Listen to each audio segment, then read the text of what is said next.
सत्ता मिळवण्यासाठी पैशाचा पूर, प्रामाणिक कार्यकर्त्यांवर दबाव, भावकीचाही प्रेशर असे एक ना अनेक फंडे वापरून देखील या उमेदवारांना आता काही उमजना झालंय म्हणून आरोपाची छडी आमच्यासारख्या प्रामाणिक कार्यकर्त्यावर, काम करणाऱ्या कार्यकर्त्यावर आरोप लावून आता एवढंच एक यांच्याकडे राहिलेलं आहे.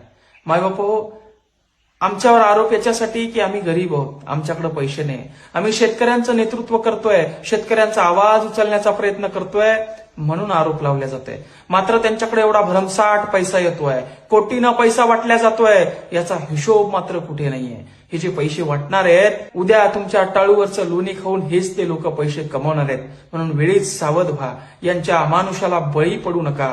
हे आपल्या कार्यकर्त्यांना, स्टेटस ठेवणाऱ्या मुलांना दबाव टाकताय. यांचे आमदार खासदार फोन करताय, कशाला स्टेटस ठेवतोय, अख्खी भावकी त्यांच्या घरी येऊन बसतीये, कशाला स्टेटस ठेवतोय.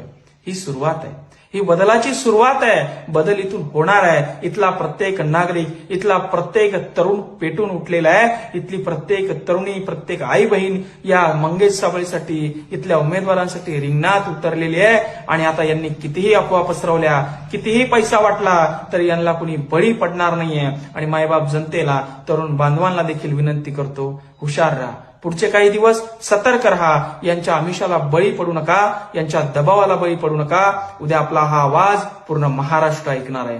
जय महाराष्ट्र.